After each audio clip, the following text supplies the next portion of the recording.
Mi esposa pidió silencio en mi fiesta de cumpleaños. Se puso de pie delante de mis amigos de 30 años, levantó la copa y dijo: «Antes de brindar, quiero ser honesta. Celebrar a este hombre es celebrar el fracaso. Siempre lo fue». Nadie respondió. Nadie se movió. Yo tenía 52 velas delante de mí, encendidas, esperando, y el único sonido en esa sala era el de mi propia respiración contenida. Las soplé en silencio. Nadie cantó. Antes de continuar, suscríbete al canal, activa la campanita, porque todos los días tenemos nuevas historias. Deja tu like y cuéntanos en los comentarios desde qué ciudad nos estás viendo. Mi nombre es Eugenio Palomar Vidal. Tengo 52 años. Soy auditor fiscal en una empresa constructora regional con sede en Valladolid, un trabajo que construí durante 3 décadas con la misma constancia con que se levanta un muro. Ladrillo a ladrillo, sin adornos, sin atajos. Llevaba 24 años casado con Amparo Gutiérrez Salinas. 24 años, 3 meses y 11 días para ser exacto, porque eso es lo que hago. Cuento, mido, verifico. Siempre lo hice. Es la única forma de trabajo que conozco y durante mucho tiempo fue también la única forma de amor que supe darle a mi familia. Esa noche era un sábado de octubre. El tipo de sábado de otoño en Valladolid que huele a madera húmeda y a calefacción encendida por primera vez en la temporada, cuando la luz del exterior ya se retira antes de las 7 y la gente busca el interior de las casas como busca el abrigo. Amparo había organizado la fiesta. Insistió en hacerlo ella, con una energía que en ese momento interpreté como un gesto de acercamiento después de un año en que nos habíamos hablado más bien lo justo. Lo tomé como una señal. Una de tantas interpretaciones equivocadas que hice en los últimos tiempos. Llamó a mis amigos, eligió el menú, compró las flores, colocó las sillas, decoró la sala con esa precisión suya que siempre me resultó difícil de entender del todo, esa necesidad de que cada objeto estuviera exactamente donde ella lo había decidido, ni un centímetro a la derecha, ni uno a la izquierda. Ahora entiendo que esa precisión no era solo un rasgo de su carácter, era una forma de control. Salvador Aguirre Montoya y su mujer Rosa llegaron los primeros, como llevan haciendo desde hace más de 20 años. Salvador tiene 53, trabaja en una ferretería industrial en el polígono de Argales y es mi amigo desde que ambos teníamos 22 años y coincidimos en la misma obra de un edificio de viviendas protegidas en el barrio de La Victoria. Hay personas que entran en tu vida sin que nadie las invite y se quedan sin que nadie lo planifique. Salvador es de esas. Llegó con una botella de vino que sé que eligió con cuidado, porque me conoce desde antes de que yo mismo me conociera bien. Después vinieron Fernando y Concha, Marcos y Pilar, Eduardo con su hermano menor. 16 personas en total, entre amigos de la universidad, del trabajo y del barrio. Gente con la que he compartido los años en que todavía no sabíamos nada de nada y lo apostábamos todo igual. Gente que conocía el color de las paredes de mi primera casa de alquiler y el nombre del médico que atendió a mi hijo cuando tuvo varicela con 5 años. La sala estaba llena de conversaciones cruzadas, del ruido de vasos y platos, del olor a carne al horno que Amparo había preparado desde por la tarde. Me moví entre los grupos con esa comodidad que da la gente de toda la vida, respondiendo preguntas del trabajo, escuchando anécdotas que ya conocía, pero que siguen siendo buenas la 10ª vez que las escuchas. Fue una noche que empezó exactamente como debía empezar. Noté, eso sí, que Borja no había venido. Mi hijo tiene 23 años. Estudia un máster en Madrid, vive en un piso del barrio de Arganzuela, y desde que se instaló en la capital habla conmigo lo justo, lo que se habla cuando uno llama porque toca llamar. Cuando le pregunté si vendría a la fiesta, me respondió con una voz plana, sin disculpa real, que tenía un compromiso del máster, que no podía cancelar de ninguna manera. Lo acepté. No le di más vueltas en ese momento. Solo quedó ahí, en algún rincón de esa noche, esa silla vacía que nadie mencionó y que yo guardé sin ponerle nombre, como tantas otras cosas que había guardado sin nombre a lo largo de los años. La velada avanzó bien durante horas. Comimos, reímos, hablamos de los hijos que ya estaban fuera de casa, de las pensiones que algunos empezaban a calcular, de los achaques que aparecen sin avisar pasados los 50. Conversaciones de los que ya han vivido lo suficiente para saber que no hace falta fingir que todo va de maravilla. Me sentí cómodo. Esa es la palabra exacta. Cómodo. No eufórico, no especialmente emocionado. Solo en mi sitio, con mi gente, en mi casa. Fue pasada la medianoche cuando Amparo pidió silencio. Se puso de pie junto a la mesa donde estaba la tarta. Tenía la copa en la mano derecha y una expresión que ahora reconozco con claridad, pero que esa noche no supe leer. La expresión de quien ya tomó la decisión hace tiempo y solo ejecuta lo que llevaba semanas, ensayando en silencio. Todos callaron. Yo la miré desde el otro extremo de la sala y esperé, como espera cualquier marido cuando su mujer pide la palabra en una reunión, esperando el brindis habitual, la anécdota amable, el gracias a todos por estar aquí esta noche. Antes de brindar, dijo, «Quiero ser honesta». La voz le salió clara, sin temblor, sin la más mínima vacilación. Lleváis años viniendo a esta casa a celebrar a este hombre, años brindando por él, felicitándole, diciéndole lo bien que le va todo. Y yo os he dejado hacerlo porque creí que no era mi lugar contradecirlo. Pero esta noche, en este cumpleaños, no puedo seguir callando lo que llevo demasiado tiempo pensando. Hizo una pausa, larga, deliberada, de las que no son indecisión sino efecto buscado. Celebrar a este hombre es celebrar el fracaso. Siempre lo fue. Silencio. No el silencio de una habitación vacía. El silencio de una habitación llena de personas que acaban de escuchar algo y no saben a dónde colocarlo. Vi a Fernando parpadear 2 veces seguidas sin mover el resto de la cara. Vi a Concha dejar el tenedor sobre el plato con un clic que sonó amplificado en esa quietud repentina. Vi a Salvador dejar su copa sobre la mesa muy despacio, con una precisión que no era la suya natural, la de alguien que controla el movimiento, porque de lo contrario haría algo distinto. Rosa se llevó la mano a la boca. Nadie habló. Amparo se sentó. Tomó la servilleta del regazo y la dobló sobre las rodillas con la calma de quien termina una explicación frente a sus alumnos y espera que lo dicho se asiente. Me acerqué a la tarta. Mis piernas funcionaron solas, sin que mediara ninguna decisión consciente. Solo el movimiento automático de alguien que sabe que hay algo que hacer y que eso es lo único disponible en ese instante. Me planté delante de las velas.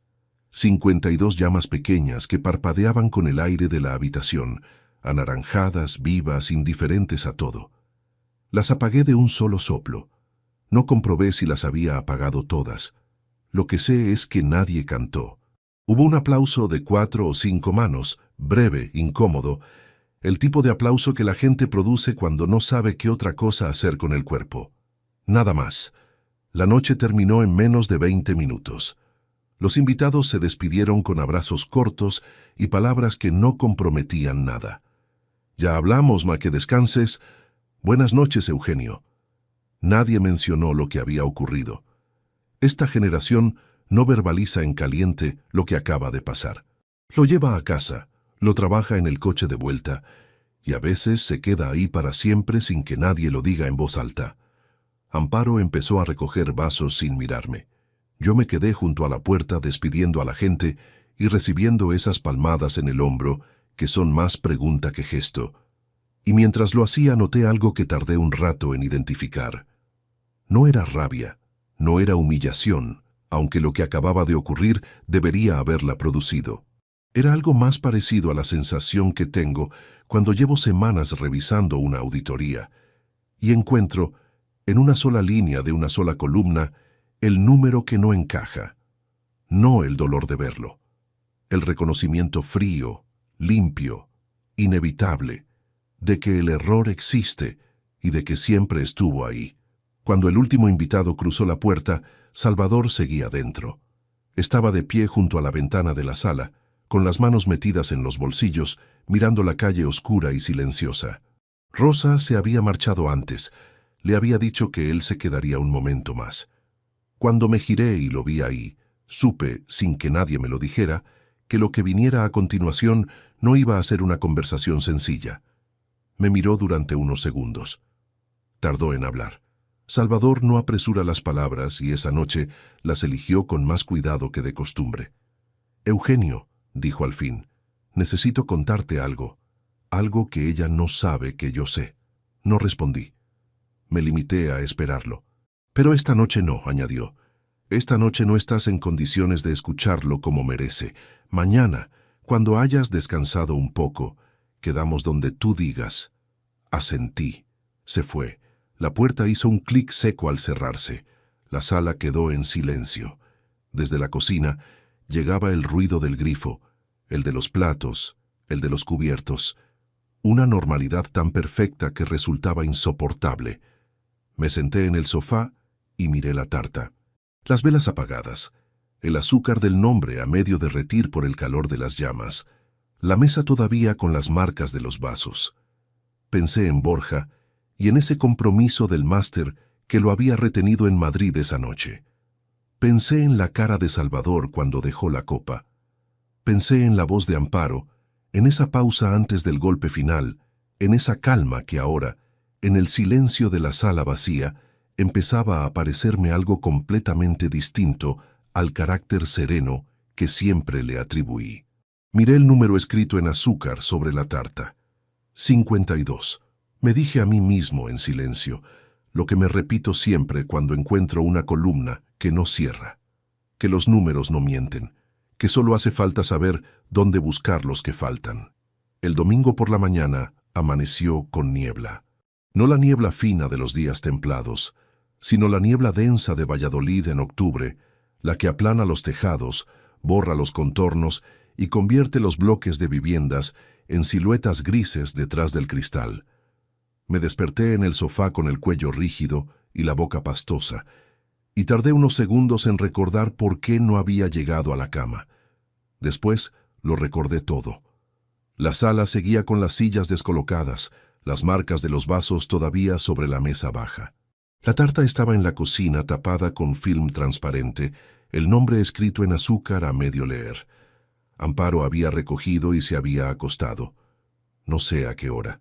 No la escuché subir las escaleras. Me quedé en el borde del sofá un momento, con la espalda dolorida y esa pregunta de Salvador colgada en el aire como la propia niebla, esperando disiparse. Pero antes de llegar a ella, antes de poder entender lo que había ocurrido la noche anterior, necesitaba entender desde dónde había llegado hasta ese punto. Porque las cosas no empiezan donde explotan. Empiezan mucho antes, en momentos que en su día no tienen ningún aspecto de inicio. Empiezan en una obra del barrio de La Victoria en 1992, cuando yo tenía 22 años y negociaba pedidos de materiales con un cuaderno de notas y una cabina telefónica, porque los móviles eran todavía un artículo de revista para ejecutivos que yo observaba en las salas de espera. No tenía formación universitaria entonces. Tenía un certificado de contabilidad básica, una agenda llena de contactos y la convicción de que si llegaba antes que todos y me quedaba después de todos, tarde o temprano, eso daría resultado. Dio resultado. Tardó años, pero lo dio. Recuerdo con exactitud el día que llegó el primer ordenador a la oficina. Un viernes de octubre de 1993. Lo trajeron en una caja enorme de cartón reforzado con letras azules en los laterales, y 3 técnicos tardaron 40 minutos en instalarlo sobre la mesa que habían despejado para él. Mi jefe de entonces, un hombre de unos 60 años, que había construido su negocio con papel carbón y calculadora de mesa, se quedó mirándolo con los brazos cruzados y dijo que no entendía para qué hacía falta tanta máquina si los números cuadraban igual con un lápiz. Yo me quedé esa tarde después de la jornada, solo en la oficina, y lo encendí. Tardé 2 horas en entender el funcionamiento básico. Volví el sábado, volví el domingo. El lunes siguiente llegué con un sistema de hojas de cálculo montado que le ahorró a la empresa 3 horas semanales de trabajo manual. Mi jefe no dijo nada, pero al mes siguiente me subió el sueldo 100 pesetas la hora. Desde entonces, los números fueron mi idioma principal, el único en ciertos periodos. Los usé para ascender en aquella empresa, para dar el salto a otra con mejor estructura 5 años después, para llegar a auditor fiscal en la constructora de Valladolid, donde llevo 16 años. Los usé también fuera del trabajo, para calcular la hipoteca del piso de la calle San Lorenzo con un margen que nunca nos asfixiara, para planificar cada gasto doméstico con la misma disciplina que una auditoría externa, para asegurarme de que en esa casa no faltara nada de lo necesario en ningún momento. El dinero nunca sobró, pero tampoco faltó jamás. Eso era, para mí, estabilidad. Y la estabilidad era, en el único idioma que dominaba con fluidez, una forma de decir que quería a los míos. El problema es que hay personas que no hablan ese idioma y que durante años lo soportan antes de decírselo. Conocí a Amparo Gutiérrez Salinas en el invierno de 1996, en una cena de empresa a la que fui sin muchas ganas y con la cabeza a medias en una auditoría sin cerrar. Ella era amiga de la mujer de un compañero, profesora de geografía e historia, en un instituto del centro de la ciudad, y llevaba el pelo recogido con un bolígrafo metido en el moño que se cayó al suelo cuando soltó una carcajada a mitad de la velada. Eso es lo que retuve, no el restaurante ni la ropa que llevaba, ese bolígrafo cayendo y ella agachándose a recogerlo sin el menor reparo, riéndose todavía. Salimos durante año y medio. Nos casamos en marzo de 1998 en una ceremonia pequeña, sin excesos ni deudas, porque los dos coincidíamos en que el dinero se ahorraba en lugar de gastarse en una sola tarde. La luna de miel fue en Sevilla. 4 días en una pensión con patio interior y macetas en las ventanas, caminando sin itinerario fijo por el barrio de Santa Cruz, sin teléfonos que atender ni urgencias reales. Borja llegó en septiembre de 1999. 16 meses después de la boda, en un parto de casi 14 horas, al final del cual yo tenía los nudillos blancos de aferrarme a la barandilla de la cama del hospital. Cuando lo sostuve por primera vez, pesaba 3,4 kilos y tenía los ojos cerrados con esa determinación particular de los recién nacidos. Le dije algo en voz baja. Sé que fue una promesa, aunque no recuerde las palabras exactas. Los primeros años del matrimonio fueron los de armar las rutinas que sostienen todo desde abajo sin que nadie las vea. El café antes de que el niño se despertara. Amparo corrigiendo exámenes en la mesa del comedor con un bolígrafo rojo mientras yo revisaba informes en el sillón. Los sábados en el mercado del Campillo y los domingos en el Parque de las Moreras con Borja corriendo delante. No eran tardes de postal. Eran tardes normales con el cansancio encima y tenían el peso específico de las cosas que valen la pena. Amparo tenía entonces una energía para transformar los espacios que yo miraba con admiración genuina. El terrazo pequeño que había en el piso, que yo utilizaba para almacenar cajas y herramientas, lo convirtió en pocas semanas en una huerta de tomates, pimientos y hierbas aromáticas. Borja la ayudaba a regar con un regador de juguete de plástico naranja. Había en esa imagen algo que en aquel momento no supe nombrar con precisión, y que ahora entiendo que era la versión más sólida y más discreta de la felicidad. Reconozco, sin buscar atenuantes, que hubo etapas en que desaparecí de formas que no eran geográficas.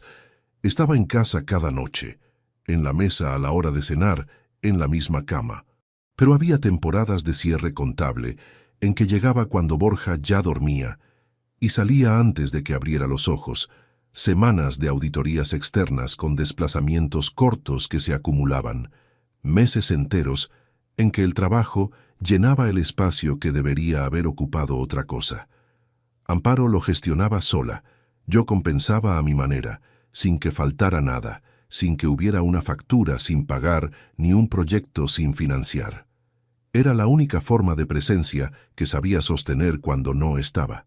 Ella lo toleró durante años con una paciencia que yo confundí con comprensión. Ahora sé que no son lo mismo. Las primeras señales llegaron sin forma de reproche, porque el reproche directo no era el estilo de Amparo. Eran observaciones en voz neutral, comparaciones sin destinatario explícito. Una tarde volvió de casa de una compañera del instituto y dijo, mientras removía algo en la olla de espaldas a mí, que esa compañera y su marido acababan de pasar 3 semanas en Portugal después de una jubilación anticipada. Hay gente que sabe vivir, Eugenio, y gente que solo sabe trabajar. Lo dijo sin girar la cabeza. Yo respondí que los viajes largos salían caros. Ella no añadió nada. En otra ocasión me llamó conservador, con una sonrisa que entonces leí como la familiaridad con que se nombran los defectos del otro cuando todavía no duelen. Ahora esa palabra tiene un peso completamente distinto. Ya no suena a descripción. Suena a veredicto que llevaba tiempo fraguándose. Esas eran las fisuras que yo no vi, o que no quise ver, o que no supe identificar como lo que eran. En cualquier caso, el resultado es el mismo. La mañana después de la fiesta, puse el café en la cocina. Amparo bajó 20 minutos después, ya vestida y con las llaves en la mano, y dijo que iba a casa de su hermana, que volvía por la tarde. No preguntó cómo había dormido. Cerró la puerta y la casa quedó en silencio. Me acerqué a la ventana con la taza en la mano y miré hacia el terrazo. La huerta no estaba.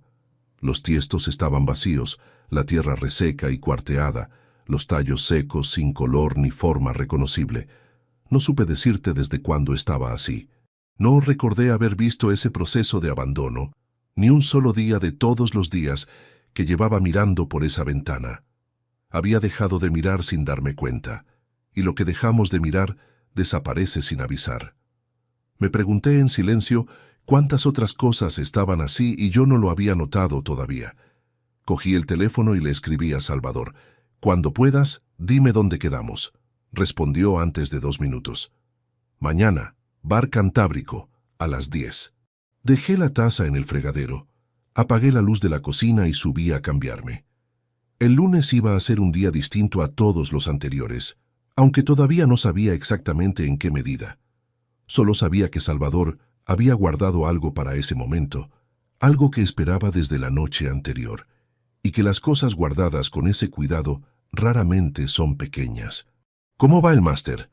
La pregunta salió con naturalidad, entre el ruido de los cubiertos sobre los platos y el olor a estofado que Amparo había tenido en el fuego desde mediodía. Era un domingo de septiembre, 3 semanas antes de mi cumpleaños, y Borja había venido desde Madrid en el tren de las 11. Una de sus visitas mensuales, breves, ajustadas al milímetro, con la maleta de fin de semana apoyada junto a la puerta de entrada, como si el propio equipaje supiera de antemano que el paso por esta casa no duraría más de 40 horas. Borja levantó la vista del plato. Tenía algo en la expresión que no había estado ahí cuando era adolescente, una distancia calculada que a veces confundía con madurez y otras, como en ese instante, me resultaba difícil de catalogar. «Va bien», dijo. Con Borja uno aprende a esperar porque las palabras no vienen solas. Hay que dejarles espacio. Hay una línea de investigación sobre reestructuración de mercados digitales que me tiene muy ocupado, modelos que ya no responden igual que antes. Intenté seguirlo. ¿Y eso qué implicaciones prácticas tiene para el sector?». Masticó despacio antes de responder. Después dejó el tenedor sobre el borde del plato con una pausa que no era casual. «Tú no entenderías, papá. Eso ya no funciona como en tu época». No lo dijo con crueldad manifiesta. Lo dijo con esa serenidad particular que es más difícil de encajar que la agresividad directa, la de quien no busca herir, sino que constata lo que considera una evidencia sin posible discusión. Una distancia generacional convertida en veredicto, sin matices, sin la más mínima rendija abierta para el otro lado. Amparo, que estaba sirviendo agua, no levantó la vista. No corrigió a Borja. No dijo nada. Dejó la jarra sobre la mesa, tomó su servilleta y cambió el tema con una fluidez que ahora, desde donde lo miro, reconozco como algo demasiado bien engrasado para ser espontáneo. ¿Alguien quiere más estofado? Y la conversación giró sin fricción hacia los planes de Borja para diciembre, hacia si pensaba quedarse en Madrid o volvería a pasar las fiestas en Valladolid, hacia cosas que no tenían ningún filo. Yo seguí la corriente sin resistencia. Guardé esa frase en algún lugar sin decidir conscientemente guardarlo. La forma en que uno archiva cosas que todavía no sabe si necesitará consultar. La tarde continuó sin más incidentes. Después de comer, Borja estuvo un rato en el sofá con el teléfono entre las manos, respondiendo mensajes con esa velocidad que ya no me resulta extraña, pero que tampoco termino de entender. Amparo recogió la cocina. Yo salí a dar la vuelta habitual de los domingos por el barrio, unos 40 minutos a paso normal, bordeando el Parque de las Moreras y bajando por la orilla del río hasta el Puente Mayor.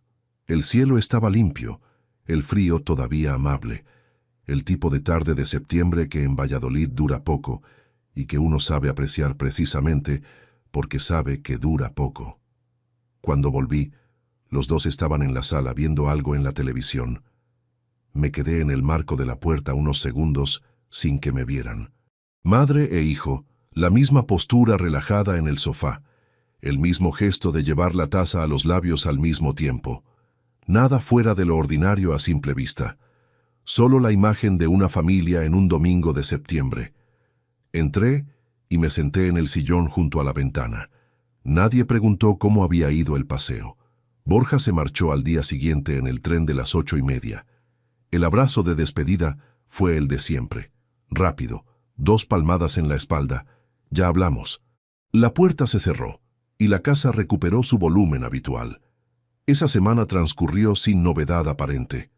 Trabajo, cenas en casa, los silencios largos que ya formaban parte del mobiliario de esa convivencia. Amparo llegaba del instituto a las 4. Corregía en el comedor, preparaba la cena. Yo llegaba entre las 7 y las 8 según el día. Comíamos juntos la mayoría de las noches. Hablábamos de lo cotidiano, del tiempo, de alguna noticia, de la gotera que había vuelto a aparecer en el techo del baño de arriba. Conversaciones funcionales, las que mantienen una casa en pie sin que nadie tenga que esforzarse demasiado. El jueves de esa semana, Amparo me pidió que llevara su chaqueta azul a la tintorería porque tenía una mancha que no había conseguido eliminar con la lavadora. La dejé en la silla del recibidor. Al día siguiente, viernes, iba a salir con tiempo, y recordé que tenía que recoger los documentos del seguro médico que guardábamos en el cajón del mueble de la entrada.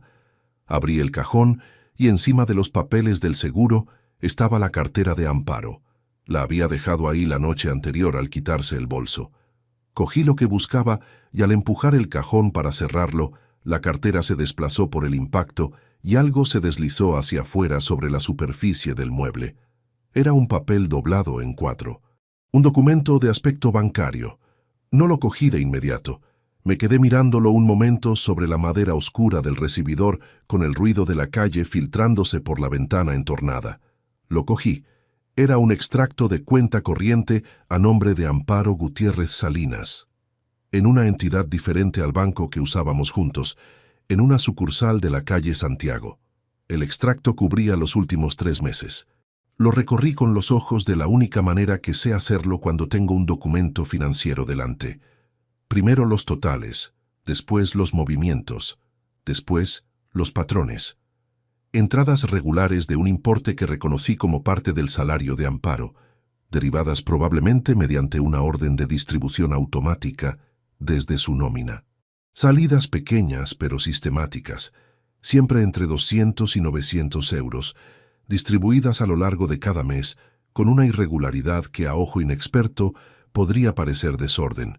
A mí no me lo pareció, una irregularidad demasiado consistente para ser desorden. Los importes variaban, los intervalos variaban, pero el destino era siempre el mismo. Los últimos 4 dígitos del IBAN receptor se repetían en cada transferencia sin excepción. El saldo final era de 18.340 euros. 18.340 euros en una cuenta que yo no sabía que existía. Doblé el extracto exactamente como estaba, en 4 partes, y lo devolví a la cartera con el mismo cuidado con que se devuelve algo a un sitio donde nunca tuvo que ser tocado. Cerré el cajón, cogí los documentos del seguro y salí al trabajo.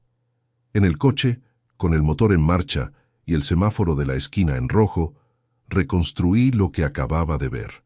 Una cuenta personal de Amparo no constituía, en términos estrictamente legales, ninguna irregularidad. Dentro de un matrimonio, cada persona conserva el derecho a tener cuentas propias. Pero 3 décadas leyendo números te enseñan a distinguir entre lo que algo es sobre el papel y lo que algo significa en la práctica.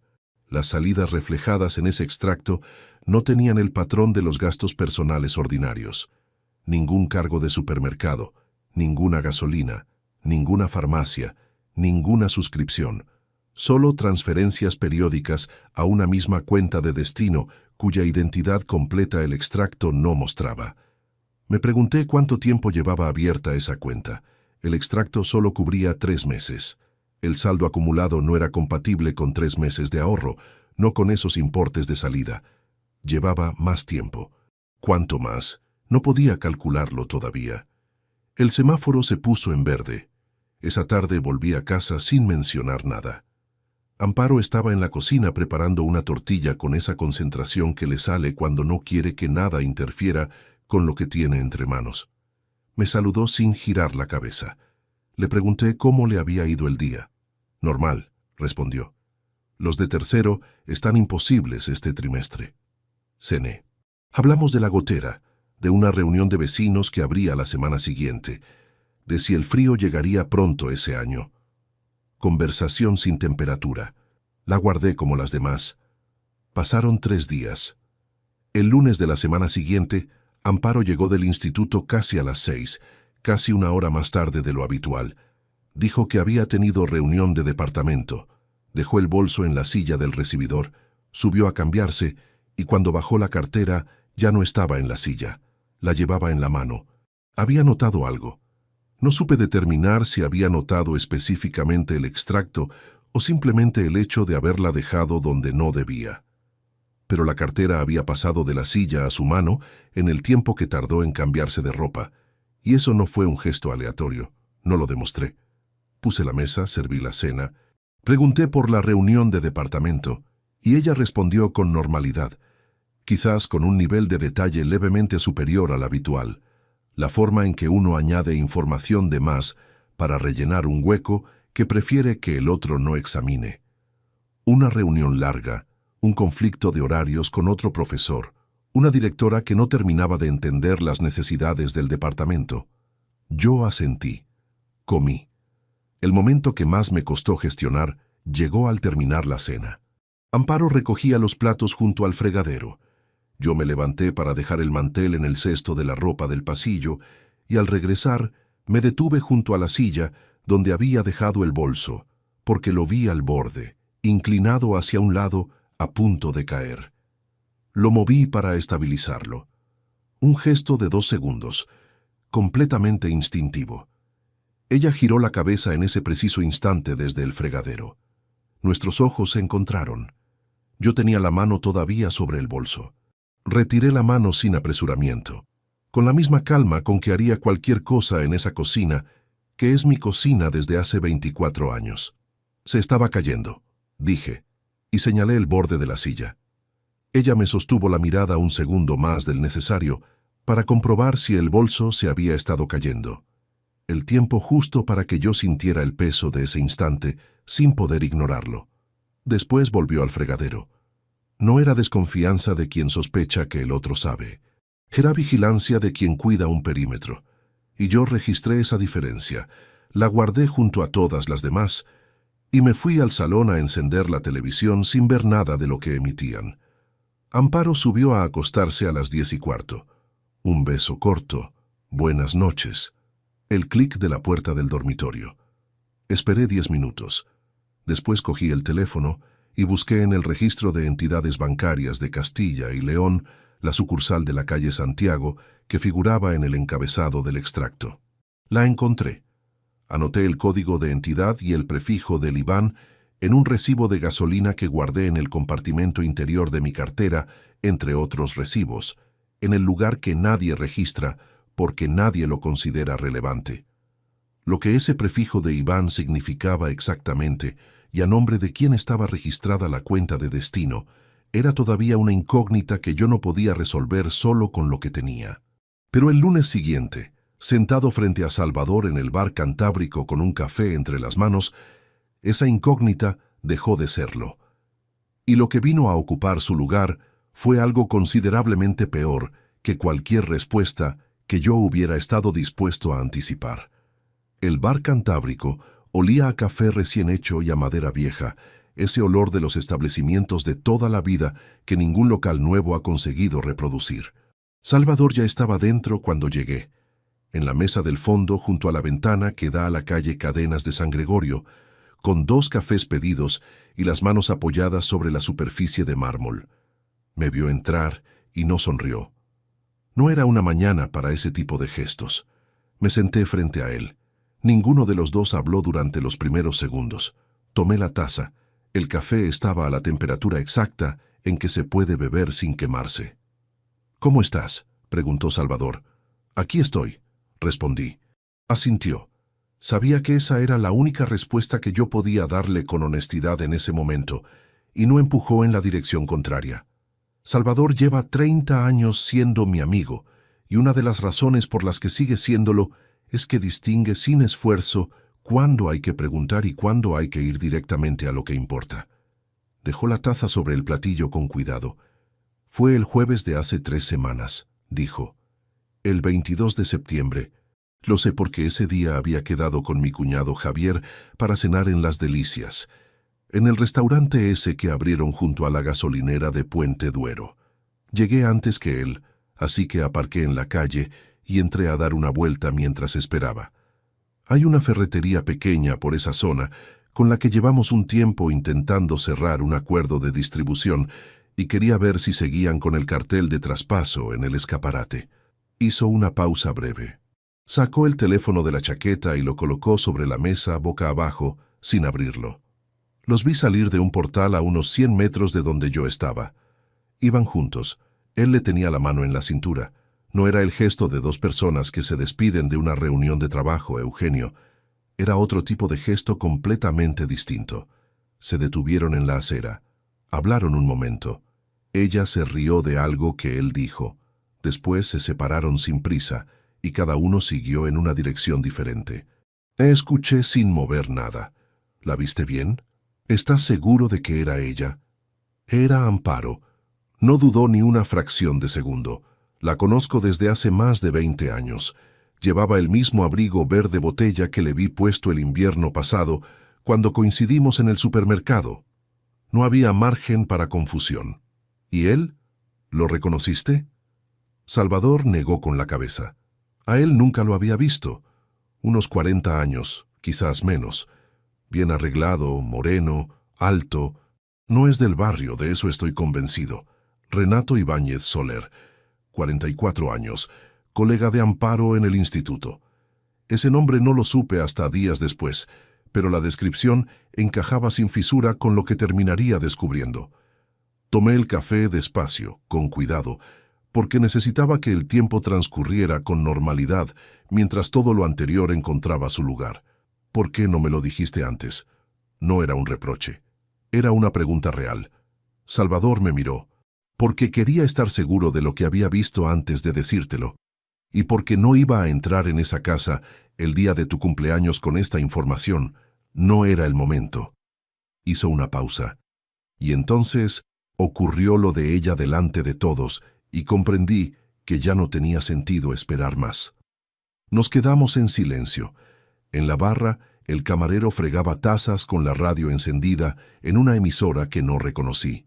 «¿Hay algo más?», dije. No era una pregunta. Salvador apoyó los codos sobre la mesa. «Puede que sí, pero eso tienes que encontrarlo tú, Eugenio. Yo solo vi lo que vi». Salí del bar Cantábrico a las 11:15 con el frío de octubre clavándose en la cara y la cabeza funcionando de una manera que reconocí. No era pánico, era el modo que se activa cuando los números no cuadran y hay que encontrar dónde está la discrepancia antes de que se convierta en algo irreparable. Frío, metódico, sin espacio para el ruido emocional. Lo había entrenado durante 30 años, sin saber que algún día lo necesitaría para algo que no guardaba ninguna relación con una auditoría de empresa. Esa tarde, Amparo llegó del instituto a la hora habitual. Mientras preparaba la cena, le pregunté con el tono de quien retoma una conversación vieja si seguía saliendo de vez en cuando con compañeras del departamento. Dijo que de vez en cuando, que últimamente menos por el ritmo del trimestre. Le pregunté si el claustro era grande. Respondió que, como siempre, unas 30 personas entre todos los departamentos. No mencioné ningún nombre. Ella tampoco. Esa noche esperé a que se durmiera. A la 1:15 su respiración desde el dormitorio era regular y profunda. Bajé a la cocina. Encendí únicamente la luz del extractor para no llenar el espacio de claridad innecesaria y saqué de la cartera el recibo de gasolina donde había anotado el prefijo del IBAN. También saqué del archivador del estudio los extractos de la cuenta conjunta de los últimos 24 meses. Me senté a la mesa de mármol y empecé a trabajar. Los extractos de la cuenta conjunta primero. Los recorrí línea a línea, buscando transferencias salientes a cuentas externas, distintas a los proveedores y servicios habituales. No encontré ninguna anomalía, lo cual confirmaba que los fondos de la cuenta oculta de Amparo provenían exclusivamente de su nómina, derivados mediante una orden de distribución automática. El dinero nunca había pasado por la cuenta familiar. Lo habían mantenido completamente separado desde el principio. Pasé al cálculo de tiempos. Si el saldo visible era de 18.340 euros y los importes mensuales del extracto oscilaban entre 400 y 800 euros, el periodo mínimo de acumulación era de entre 2 y 3 años. Pero si los importes iniciales habían sido más bajos, como suele ocurrir cuando alguien empieza a construir algo que no quiere que se note, el periodo real podía ser considerablemente mayor. Una cuenta con ese patrón no se abre de manera impulsiva. Se planifica. Se alimenta con la paciencia de quien sabe que el tiempo juega a su favor. El reloj de la cocina marcó las 2 de la madrugada. Me quedé completamente inmóvil. Tenía los extractos extendidos sobre el mármol blanco, los bordes del papel levantados levemente por la corriente del extractor, los números en columnas que yo leo como otros leen texto seguido. Y en el centro de todo ese orden había una cifra que no cerraba de ninguna manera, que no fuera la que no quería aceptar. 42.000 euros. No era el saldo de la cuenta oculta de Amparo. Era la estimación conservadora del total que habría salido en 2 años completos si las transferencias al IBAN desconocido mantenían el ritmo que los 3 meses del extracto reflejaban. 42.000 euros. Construidos en silencio, en parcelas que nunca superaban los 900 euros, para no activar ningún tipo de revisión automática. 42.000 euros que habían existido fuera del perímetro de esta casa sin que yo lo supiera en ningún momento. Los dedos dejaron de moverse sobre el papel. No fue un derrumbe. Fue un instante de pausa absoluta, la clase que ocurre cuando el sistema que procesa información encuentra algo para lo que no existe categoría previa. Los dedos encima del papel quietos, la respiración más lenta, el zumbido del extractor que siempre está y nunca se percibe, de repente audible y presente en ese silencio sostenido. El reloj marcó la media. Me levanté, llené un vaso de agua y lo bebí de pie frente a la ventana del terrazo. La oscuridad afuera era completa, los tiestos vacíos apenas visibles como sombras más densas dentro de la noche. Guardé cada documento exactamente donde estaba. Apagué el extractor. Subí las escaleras sin hacer ruido. Al pasar frente al dormitorio, escuché la respiración de Amparo, regular, ajena por completo a lo que acababa de ocurrir en la cocina 2 plantas más abajo. Seguí hasta el baño. Me miré en el espejo el tiempo necesario para comprobar que el hombre que me devolvía la mirada tenía la misma cara de siempre. Nadie habría dicho, viéndome desde fuera, que algo había cambiado en las últimas 2 horas. Eso era lo que necesitaba, que siguiera siendo así. Porque lo que había calculado sobre esa mesa fría era únicamente la superficie del problema. El extracto mostraba salidas hacia una cuenta, pero no identificaba al titular. El prefijo del IBAN apuntaba a una entidad y a una plaza concretas, pero sin el nombre completo era solo una dirección sin destinatario. Y había una pregunta, que ni el extracto ni Salvador habían podido responder.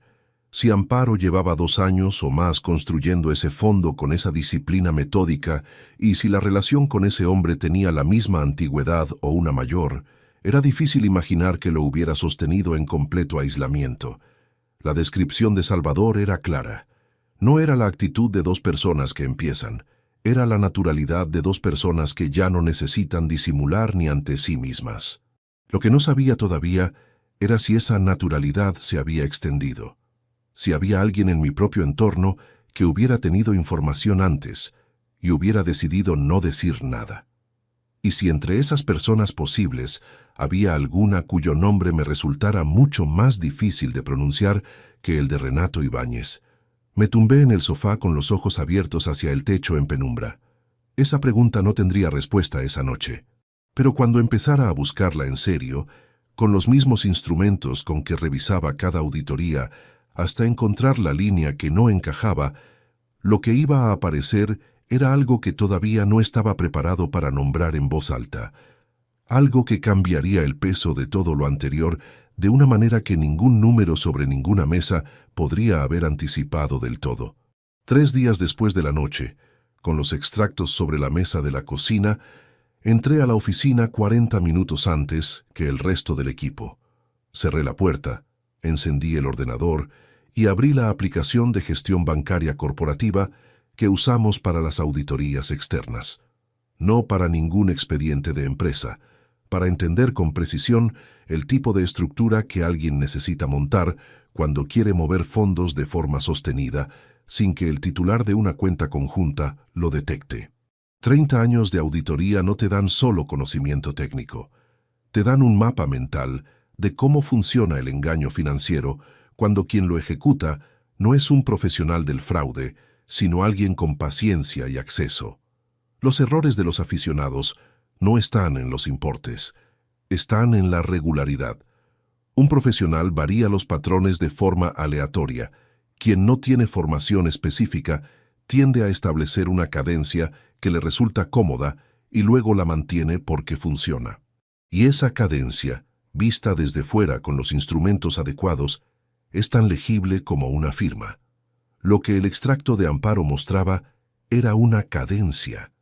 Importes variables en apariencia, pero con una frecuencia de entre 2 y 4 transferencias mensuales que nunca coincidían con los días de nómina, ni con los cargos fijos de la cuenta conjunta.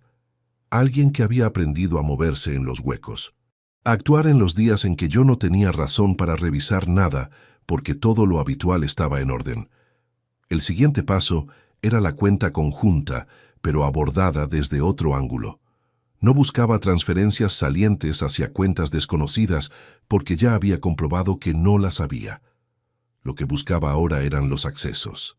En los registros digitales de nuestra entidad bancaria, disponibles a través de la banca online, cada operación realizada desde la cuenta queda asociada a un identificador de sesión que refleja desde qué dispositivo y en qué franja horaria se ejecutó. No es información que el titular medio consulte nunca, pero está ahí. Revisé los accesos de los últimos 24 meses. En 16 ocasiones distintas, distribuidas a lo largo de ese periodo, alguien había accedido a la cuenta desde un dispositivo móvil diferente al mío y diferente al de Amparo, en franjas horarias que oscilaban entre las 11 de la mañana y las 2 del mediodía de días laborables. En 3 de esas 16 sesiones se habían ejecutado transferencias salientes a cuentas de proveedores habituales, con importes correctos y destinatarios verificables. Facturas reales. Nada que a primera vista llamara la atención, excepto que yo no había ejecutado esas transferencias, y Amparo no tenía acceso a la gestión de pagos a proveedores, que era una competencia exclusivamente mía dentro de la administración doméstica que habíamos repartido años atrás. Alguien con las credenciales de acceso había entrado, había ejecutado pagos reales para no dejar rastro anómalo y había salido. 3 veces en 2 años. El dispositivo desde el que se realizaron esas 3 operaciones tenía un identificador que no correspondía a ningún teléfono ni ordenador que yo reconociera como de uso doméstico. Era un terminal diferente, más reciente, con el prefijo de modelo de una gama alta que no habíamos comprado en esta casa. Lo anoté todo en un cuaderno que guardé en el archivador del trabajo bajo el expediente de un cliente cerrado hace 4 años, entre documentos que nadie tendría motivo para abrir. Borja tenía un teléfono de esa gama. Se lo habíamos comprado hace 14 meses, cuando empezó el máster. Yo mismo fui a la tienda. Elegí el modelo porque era el que mejor relación calidad-precio tenía en ese momento. Pagué 580 euros sin dudar, porque era para su trabajo académico, y eso no se discutía. Llamé a Borja ese jueves por la tarde, con la voz de siempre, sin ningún cambio en el tono que pudiera funcionar como señal de alarma. Le dije que iba a estar en Madrid el viernes de la semana siguiente por una reunión de trabajo que ya tenía programada, y que si tenía tiempo podíamos comer juntos. Hubo una pausa al otro lado, breve pero perceptible. «Claro», dijo, «sin problema. ¿Dónde quedamos?» Elegí un restaurante en el barrio de Lavapiés, lejos de Arganzuela, un sitio donde ninguno de los dos conocía a nadie. La reunión de trabajo en Madrid era real. La había fijado 3 días antes con un cliente nuevo. No la había fabricado para el encuentro con Borja, pero había aprovechado su existencia para construir algo que necesitaba que pareciera completamente ordinario. El viernes llegué al restaurante antes que él. Pedí agua, revisé los mensajes del teléfono, observé la entrada. Borja apareció a la hora exacta, con el mismo abrigo azul marino que llevaba en la última visita a Valladolid, la mochila del ordenador al hombro. Me saludó con las 2 palmadas en la espalda de siempre. Se sentó. Pidió sin mirar demasiado la carta. Hablamos de lo habitual durante los primeros 20 minutos. El máster, Madrid, el frío que había llegado de golpe esa semana.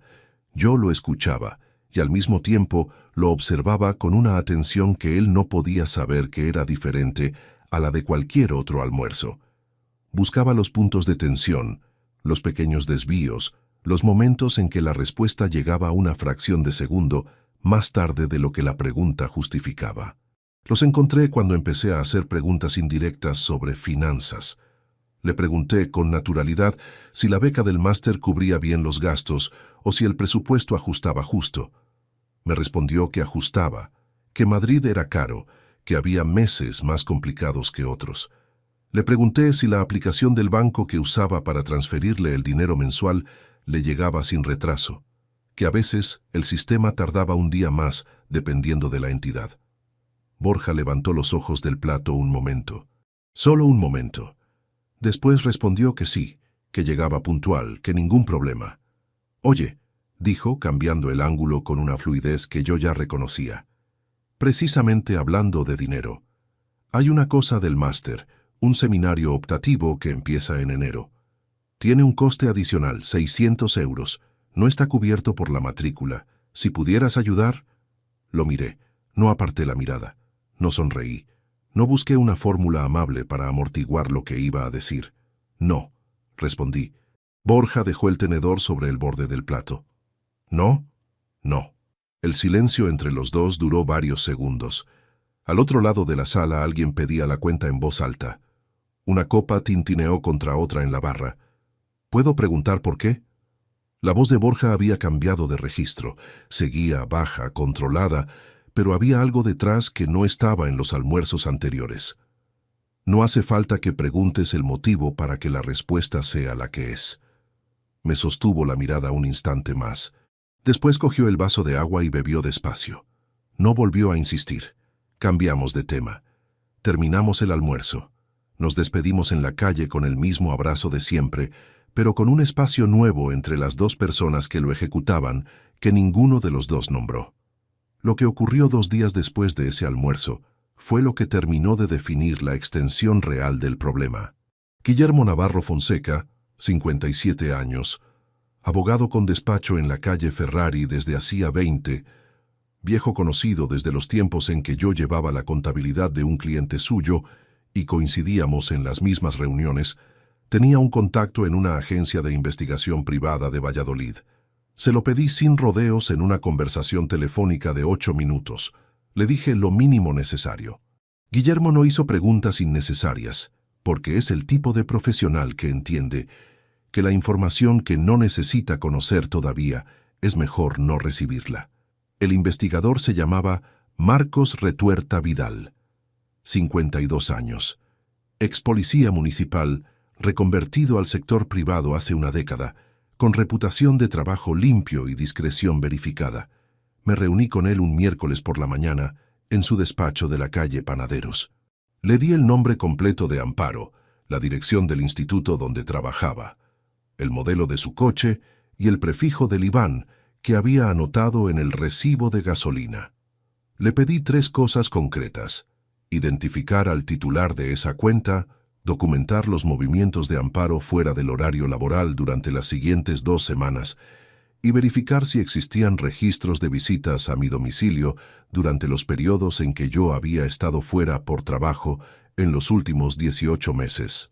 Para lo tercero le entregué una copia del registro de desplazamientos laborales que guardaba en el ordenador de la oficina. Fechas exactas, destinos, noches fuera de casa. 13 desplazamientos en 18 meses, entre 1 y 4 días cada uno. Retuerta me miró el documento y dijo que en una semana tendría los primeros resultados. Tardó 5 días. El informe preliminar que me entregó un lunes por la tarde, en un sobre sin membrete, contenía 3 páginas. La primera confirmaba lo que Salvador había visto. Renato Ibáñez Soler, 44 años, profesor de biología en el mismo instituto que Amparo desde hacía 7 años. Soltero. Sin cargas familiares registradas. La cuenta de destino de las transferencias estaba a su nombre en la misma entidad bancaria que había identificado yo. La segunda página era el cruce entre mis desplazamientos laborales y los registros de acceso al edificio de viviendas que Retuerta había conseguido a través del servicio de portería. El edificio tiene una cámara en el portal que registra entradas. En 4 de los 13 periodos de ausencia documentados, Renato Ibáñez había accedido al edificio. En 2 de esas 4 ocasiones, la visita había durado más de 3 horas. 4 fines de semana en 18 meses. En mi casa, con mi mujer, con mis llaves o con las de ella, en el espacio donde Borja había crecido y donde yo guardaba cada documento que demostraba lo que había construido en 30 años. La tercera página era la que todavía no había terminado de leer cuando la reunión terminó. Retuerta me dijo que había algo más que necesitaba verificar antes de incluirlo en el informe definitivo. Algo relacionado con una segunda cuenta que había aparecido en el rastreo del IBAN. No a nombre de Amparo, no a nombre de Renato. Me dijo el nombre, y comprendí que lo que había calculado sobre la mesa de la cocina 10 días atrás era únicamente la mitad del problema. La caja estaba en el fondo del armario del estudio, detrás de una columna de carpetas de años anteriores y de una maleta pequeña que no habíamos usado desde un viaje de trabajo a Burgos, que ya no recordaba con precisión cuándo había sido.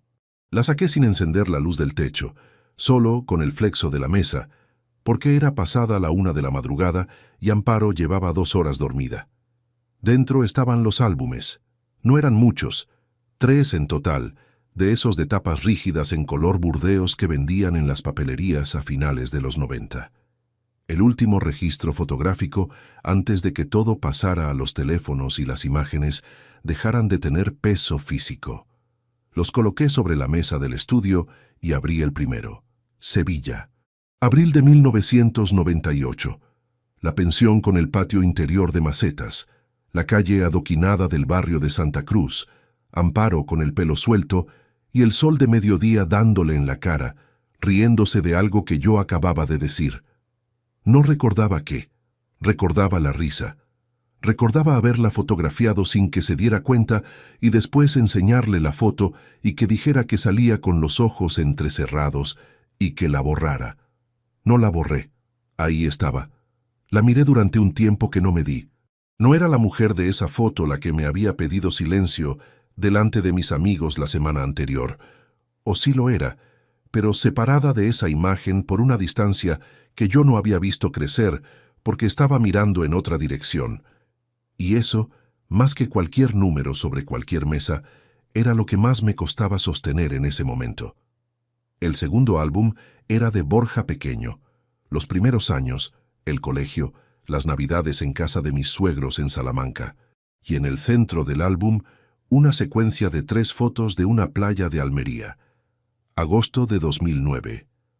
Borja tenía 10 años y llevaba un bañador azul demasiado grande y una expresión de concentración absoluta construyendo algo en la arena que ya no se distinguía bien en la foto. Amparo estaba a su lado, agachada también, señalando algo con el dedo. Los dos mirando hacia abajo, los dos en el mismo mundo. Yo había tomado esa foto desde la orilla. No estaba en ella. No porque no hubiera estado en ese viaje. Estuve. Pero en esa secuencia de 3 imágenes en esos 15 o 20 minutos de tarde de playa que quedaron registrados, yo no aparecía en ningún fotograma porque era yo quien tenía la cámara. Siempre era yo quien tenía la cámara. Lo cual significaba, entre otras cosas, que en el álbum de la infancia de mi hijo, el padre aparece en contadas imágenes, y en la mayoría de ellas tiene el aspecto distraído de quien fue al viaje, pero llegó tarde a ese instante concreto. No me flagelaré con eso, porque no sirve de nada y porque Miriam lo habría dicho mejor que yo. El pasado no se edita. Pero sí lo nombro porque es verdad.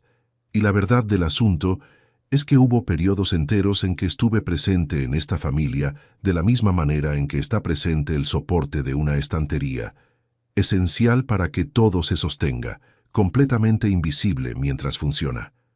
Hay algo que nunca le he contado a nadie, ni a Salvador, ni a Guillermo, ni a ninguna persona de mi entorno. Hace 15 años, en el invierno de 2007, Amparo y yo tuvimos una discusión que duró 3 días. No fue una discusión de voces altas ni de palabras imposibles de retirar. Fue peor que eso. Fue 3 días de silencio interrumpido por conversaciones cortas y frías sobre asuntos domésticos, con el peso de algo no dicho ocupando cada centímetro de esa casa. Al tercer día, un domingo por la noche, mientras ella dormía, me senté en este mismo estudio con la chaqueta puesta porque no había encendido la calefacción y estuve 2 horas pensando con una claridad que no había tenido en mucho tiempo.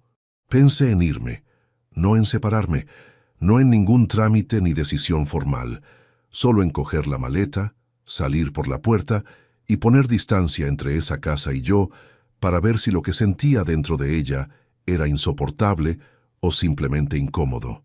Estuve 2 horas con ese pensamiento, y al final no me fui. No me fui porque Borja dormía al fondo del pasillo con 8 años y yo no era capaz de imaginar su cara a la mañana siguiente sin que el padre estuviera en la cocina preparando el desayuno. Me quedé por Borja. Eso es lo que nunca le he contado a nadie, que la persona por la que decidí quedarme en ese matrimonio, cuando una parte de mí ya no estaba del todo segura de querer hacerlo, fue precisamente el mismo que, 14 años después, había usado las credenciales de acceso de esta casa para mover dinero sin mi conocimiento. Cerré el álbum. Guardé los 3 en la caja y devolví la caja al armario en exactamente la misma posición en que la había encontrado. Apagué el flexo y me quedé un momento en la oscuridad del estudio, sentado con las manos apoyadas en los muslos, sin moverme. El nombre que Retuerta había pronunciado en su despacho era Borja. La segunda cuenta que había aparecido en el rastreo del IBAN no estaba a nombre de Amparo ni de Renato Ibáñez. Estaba a nombre de Borja Palomar Gutiérrez, abierta hace 16 meses, 3 semanas después de que yo le comprara el teléfono de gama alta en esa tienda del centro de Valladolid. Retuerta necesitaba verificar el volumen de movimientos antes de incluirlo en el informe definitivo, pero el hecho de su existencia ya era suficiente para entender la arquitectura completa. No era un esquema improvisado entre una mujer resentida y su amante. Era una estructura con 3 puntos de apoyo, diseñada para que si uno fallaba, los otros 2 se sostuvieran. Amparo movía los fondos. Renato era el destino de una parte. Borja tenía acceso a las credenciales bancarias de la cuenta conjunta para ejecutar operaciones que parecieran rutinarias. Cada uno con su función, cada uno con su cobertura. Me levanté del estudio y bajé a la cocina a beber agua. Encendí únicamente la luz del extractor, La misma de las noches anteriores. Me quedé de pie frente a la ventana. La noche siguiente fue cuando ocurrió el momento que más me costó gestionar de todo ese periodo.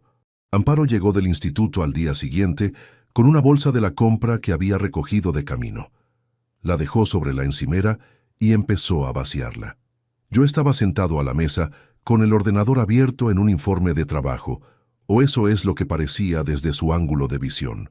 En la pantalla, en realidad, tenía abierto el documento donde llevaba el registro detallado de todo lo que había recopilado hasta ese momento.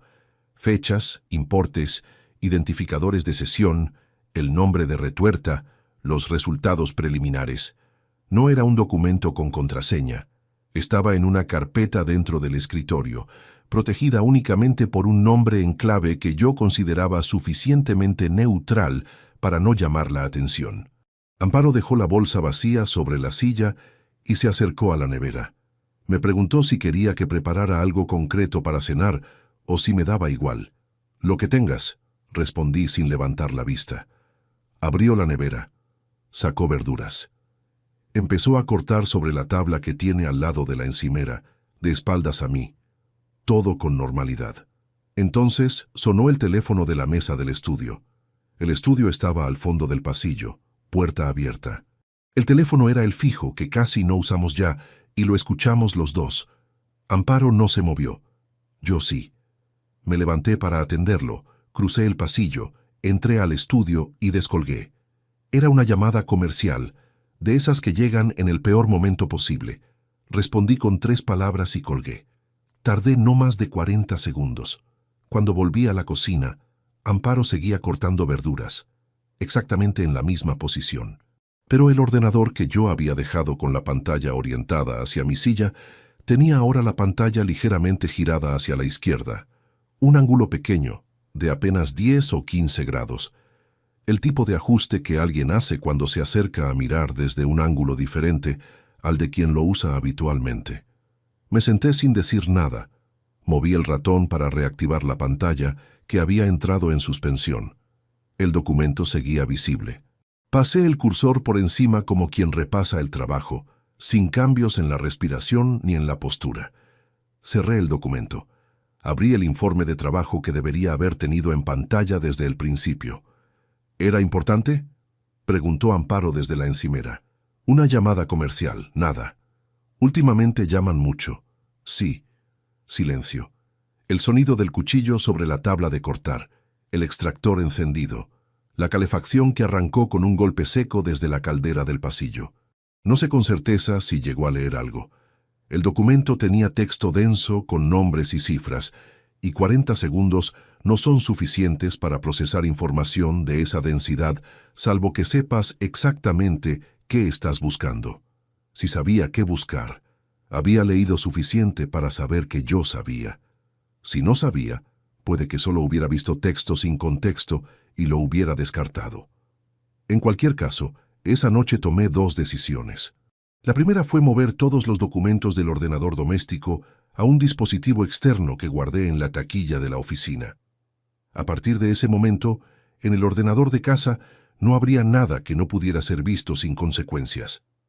La segunda fue llamar a Guillermo Navarro a la mañana siguiente para decirle que había llegado el momento de comenzar a preparar los documentos. No todavía la confrontación, pero sí el andamiaje jurídico que la haría irreversible cuando llegara. Guillermo escuchó sin interrumpirme. Al final dijo: «Dame 4 días. Necesito revisar la situación patrimonial completa antes de que hagas ningún movimiento visible». 4 días. Esa misma tarde, Retuerta me envió un mensaje escueto al teléfono de trabajo. «Informe definitivo listo. Hay un dato nuevo sobre la cuenta del hijo. Necesito que lo vea en persona antes de que actúe». Un dato nuevo. No me dijo cuál. Y yo no dormí esa noche esperando averiguarlo. El despacho de Marcos Retuerta olía a café frío y a papel impreso. Llegué a las 9:15 de la mañana, 2 días después de su mensaje, con el tiempo justo antes de una reunión en la oficina que no podía cancelar. Retuerta estaba de pie junto a la ventana cuando entré, carpeta en mano, con esa expresión que ya conocía de nuestra primera reunión, la de alguien que ha encontrado lo que buscaba y sabe que no es una buena noticia para quien lo encargó. Dejó la carpeta sobre la mesa y la abrió sin preámbulos. La cuenta de su hijo tiene 16 meses de antigüedad, como le anticipé. Los movimientos de entrada son de dos tipos. Señaló con el dedo una columna de la primera página. Estos, que van de 200 a 400 euros mensuales, provienen de la cuenta de Amparo Gutiérrez. Los identificamos por el prefijo del IBAN emisor, que coincide con la cuenta que usted ya localizó. Asentí. Y estos, pasó a la segunda columna. Son de importe menor, entre 80 y 150 euros cada uno, con frecuencia irregular. 3 o 4 al mes. El IBAN emisor en este caso es el de la cuenta conjunta. El silencio que siguió fue el de alguien que ya intuía lo que venía, pero que necesita escucharlo para que termine de ser real. ¿Desde la cuenta conjunta? Sí, las mismas sesiones que usted identificó por los identificadores de dispositivo. Las 3 transferencias a proveedores reales que mencionó eran la cobertura. En esas mismas sesiones, antes o después de ejecutar esos pagos visibles, se realizaban transferencias adicionales de menor importe a la cuenta del hijo, siempre por debajo del umbral de revisión automática del sistema, siempre en la misma franja horaria de mediodía. Retuerta cerró la carpeta. En 16 meses, el total transferido desde la cuenta conjunta a la cuenta de su hijo asciende a 2.340 euros. No es la cifra más grande del esquema, pero es la que completa el cuadro.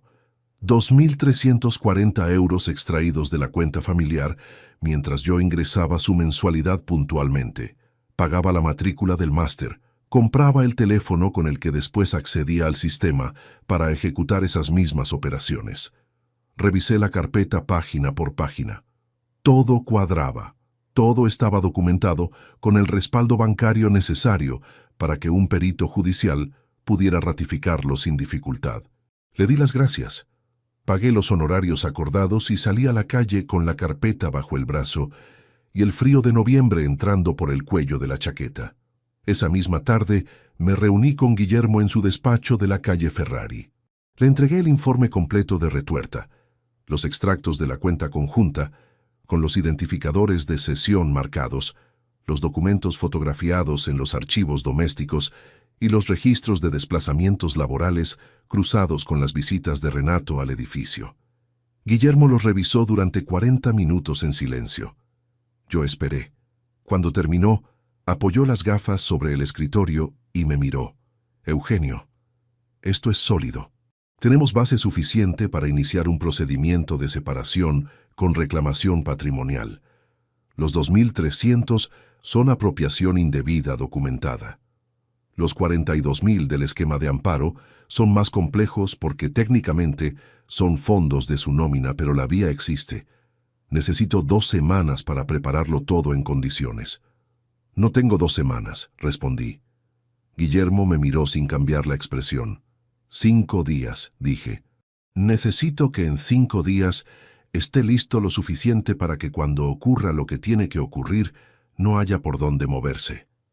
Asintió despacio. 5 días. Salí del despacho con esa claridad que aparece cuando todas las decisiones están tomadas y lo único que queda es ejecutarlas en orden. Esa noche llegué a casa a las 8:20. Amparo estaba en la cocina de espaldas, con el teléfono en la mano izquierda, mientras con la derecha removía algo en el fuego.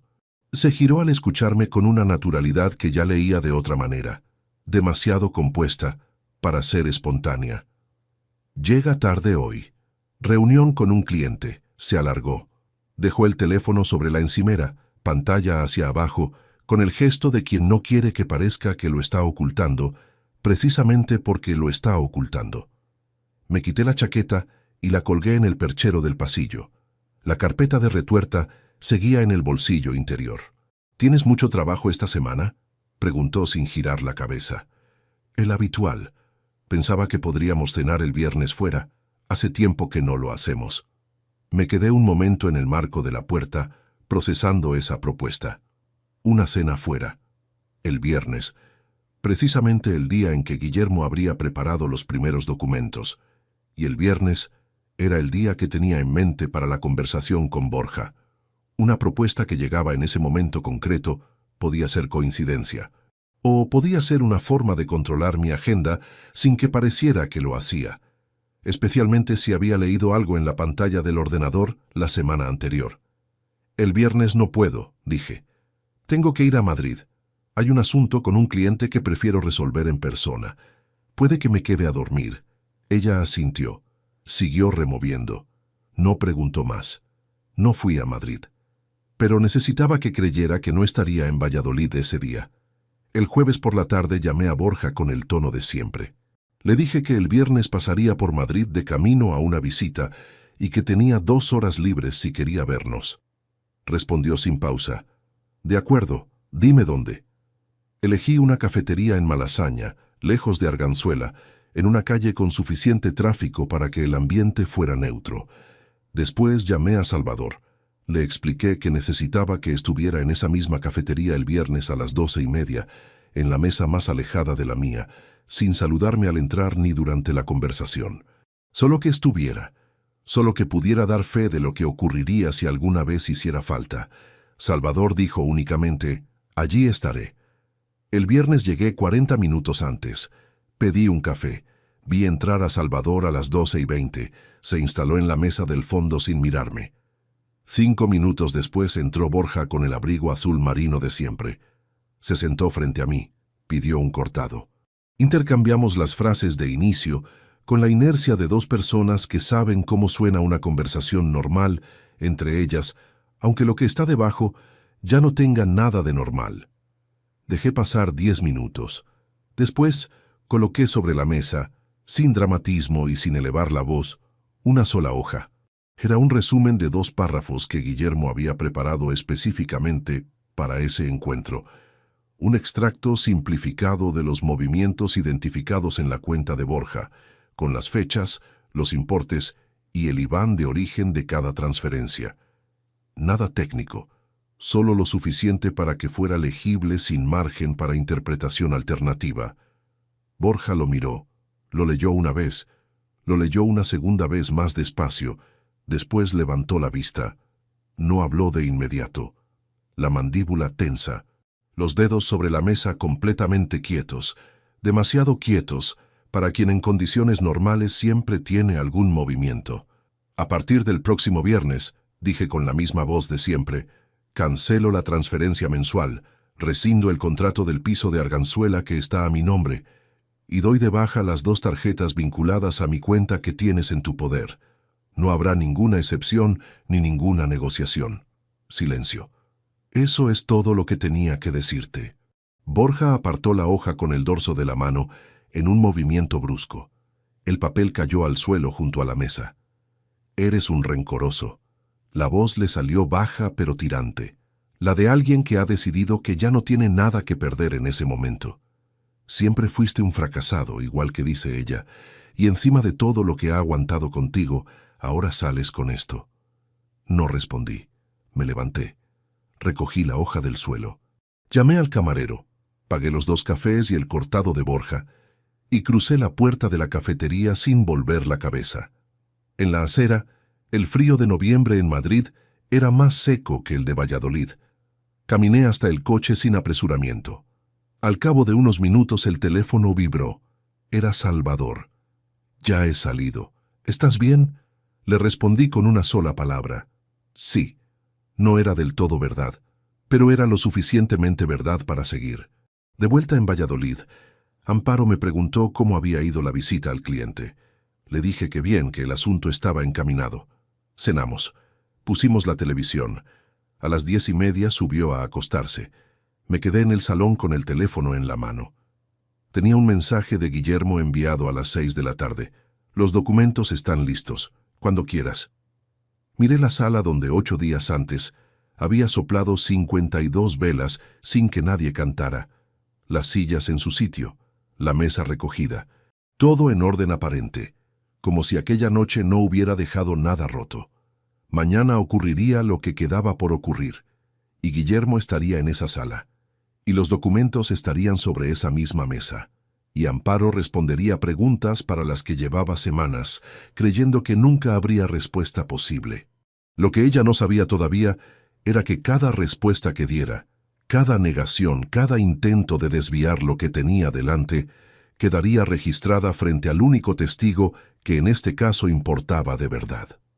Guillermo Navarro llegó a las 10:30 de la mañana con un maletín negro y una carpeta de archivo bajo el brazo.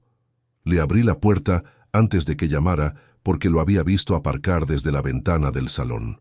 Entró, dejó el maletín junto al sillón, saludó con un apretón de manos breve y profesional y se sentó. No era una visita social. Los dos lo sabíamos. Distribuimos los documentos sobre la mesa del salón con el mismo orden que habíamos acordado el día anterior por teléfono. Primero el informe de Retuerta, con los registros de acceso bancario y los identificadores de dispositivo. Después, los extractos de la cuenta de Amparo con las transferencias al IBAN de Renato.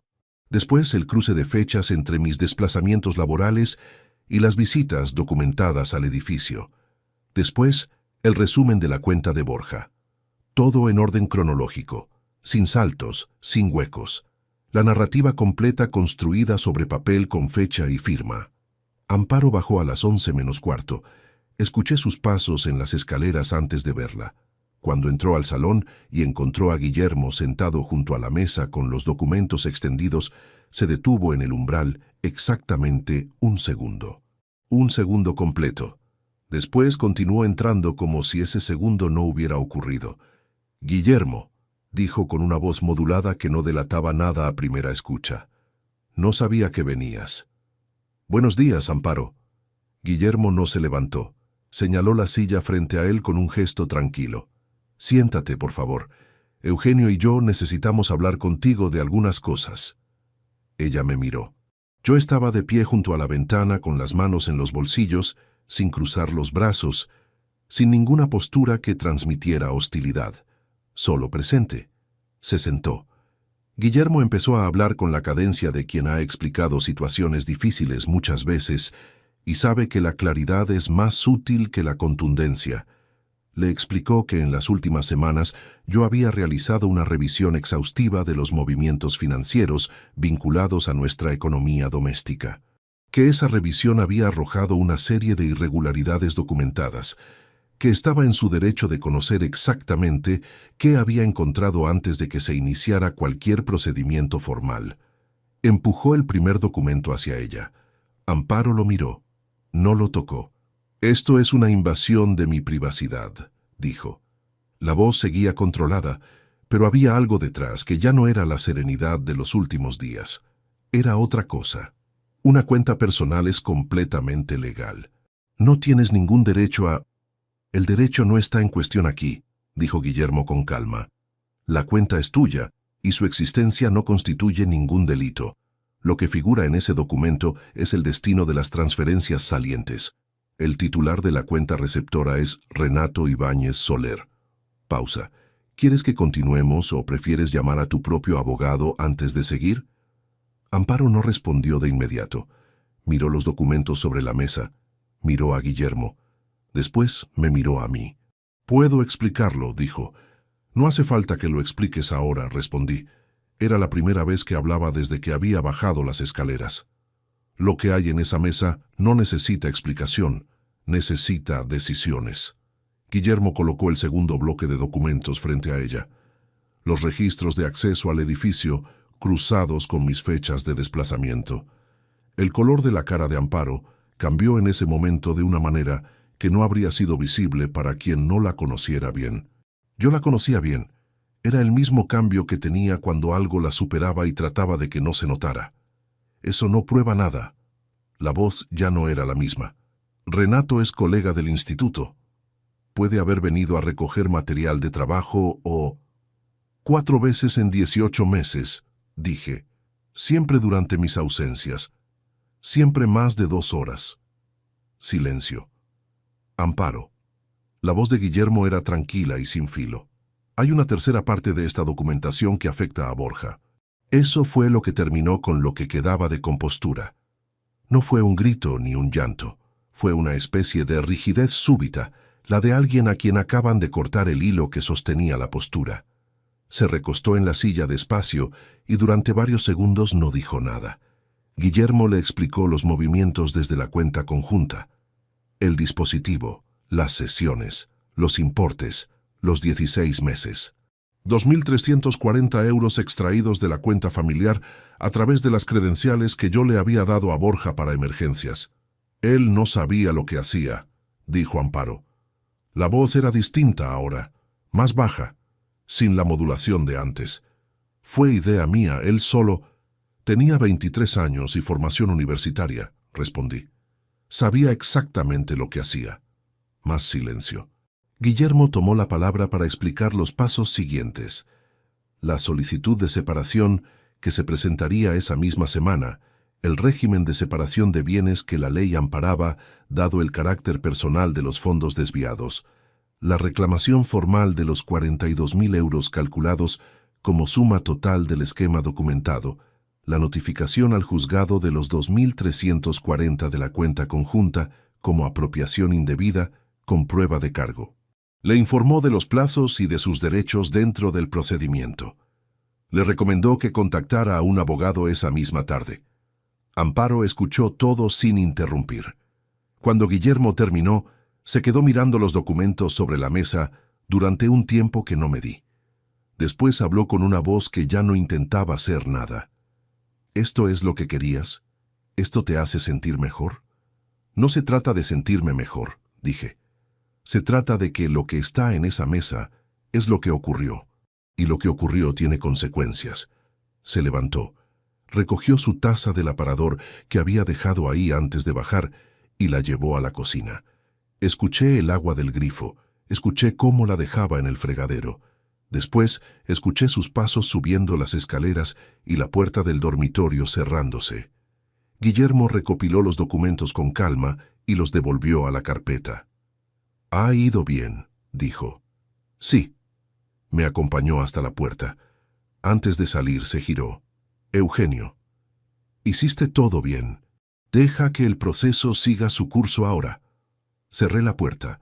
Me quedé en el recibidor un momento. La casa estaba en silencio. Ese silencio particular del mediodía de un día laborable, cuando todo lo que tenía que ocurrir ya ha ocurrido y el tiempo retoma su velocidad normal. Fui al salón y me senté en el sofá. Miré la mesa donde habían estado los documentos, ahora vacía. La misma mesa donde 8 días antes había una tarta con 52 velas y 16 personas que no sabían dónde mirar. Entonces el teléfono vibró. Era Borja. «Me ha llamado ella», escribió. «¿Qué has hecho?»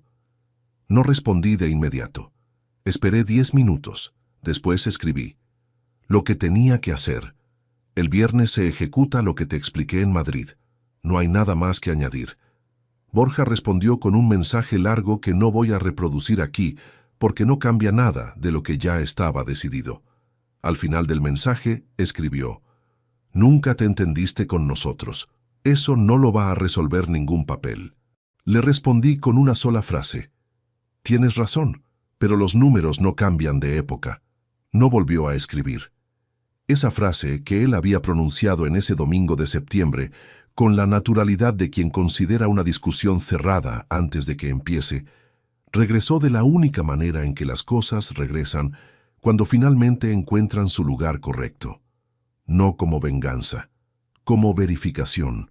Los números que yo había manejado durante 30 años, los que él consideraba propios de otra época, eran exactamente los que habían documentado cada movimiento del esquema que habían construido los tres. Los mismos instrumentos que había usado para construir lo que esa familia tuvo no habían perdido ninguna utilidad. Solo habían cambiado de propósito. El viernes de esa semana se cancelaron las transferencias. El contrato del piso de Arganzuela, que figuraba a mi nombre como avalista, fue rescindido con el preaviso legal. Las 2 tarjetas vinculadas a mi cuenta quedaron desactivadas a las 9 de la mañana. No hubo ninguna llamada de Borja ese día, ningún mensaje, nada. Amparo se fue a casa de su hermana en Salamanca 2 semanas después, mientras avanzaba el proceso de separación. Se llevó lo que cabía en el coche y dejó el resto. La horta del terrazo, que llevaba meses abandonada con los tiestos vacíos y la tierra cuarteada, Seguía exactamente igual cuando recogí mis cosas y entregué las llaves. No la miré cuando salí. Algunos símbolos no necesitan interpretación añadida. Hablan solos con la elocuencia de las cosas que fueron dejadas de cuidar demasiado despacio para que alguien lo notara a tiempo. Me instalé en un piso pequeño de alquiler en el barrio de San Juan, a 15 minutos andando de la oficina, con las ventanas que daban al interior de la manzana y un silencio nocturno que tardé varios días en aprender a ocupar sin incomodidad. No era el piso de nadie, no tenía la historia de ninguna otra persona entre las paredes. Era un espacio que empezaba desde cero, que tenía el tamaño exacto de lo que una persona necesita cuando decide que ya no carga con lo que no le pertenece. El proceso de separación avanzó dentro de los plazos que Guillermo había estimado. La reclamación patrimonial quedó formalizada. Los 42.000 euros calculados como suma del esquema tendrían resolución en los meses siguientes a través del procedimiento judicial. El perito contable que intervino en el caso no encontró ninguna grieta en la documentación. Salvador me llamó el primer sábado de diciembre. Me preguntó si quería que quedáramos. Le dije que sí. Tomamos un café en el bar Cantábrico, en la misma mesa junto a la ventana de la primera mañana. Hablamos durante 2 horas sin que ninguno de los dos mencionara a Amparo ni a Borja. Hablamos de otras cosas. Del frío que había llegado antes de lo previsto ese año. De un partido que habíamos visto juntos hacía 20 años en un bar que ya no existía. De cosas que tienen el valor específico de pertenecer a un tiempo que nadie puede desmontar porque ya ocurrió. Cuando nos despedimos en la puerta, Salvador me puso la mano en el hombro un momento. No dijo nada. No hizo falta. El día que cumplí 53 años, no hubo fiesta. No hubo invitados, ni mesa preparada, ni flores en el salón. Solo el piso de San Juan, la tarde de sábado con la luz de diciembre entrando oblicua por la ventana del interior y un bizcocho pequeño que había comprado esa mañana en la panadería de la esquina porque no tenía sentido llegar a este número sin hacer algo con él, aunque fuera pequeño, aunque fuera solo. Lo coloqué sobre la mesa de la cocina. Le puse una sola vela. La encendí. Me quedé mirando la llama durante unos segundos. Pensé en Sevilla en el 98, en el bolígrafo cayendo al suelo, en las fotos de Almería con Borja y el bañador azul, en Salvador en el umbral de la puerta diciendo que necesitaba contarme algo. Pensé en los extractos sobre el mármol de la cocina y en el reloj que sonó a las 2 de la madrugada. Pensé en los documentos sobre la mesa del salón y en la cara de Amparo cuando entendió que lo que tenía delante no tenía grieta por donde entrar. Pensé en todo eso, y ninguna de esas imágenes tuvo el peso que esperaba que tuviera. Antes de soplar, sonreí. Nadie cantó. Esta vez, eso no pesaba absolutamente nada. Si te gustó esta historia, dale like al video, suscríbete al canal y comparte tus impresiones en los comentarios. Para escuchar la próxima historia, haz clic en la caja de la izquierda. Gracias por vernos.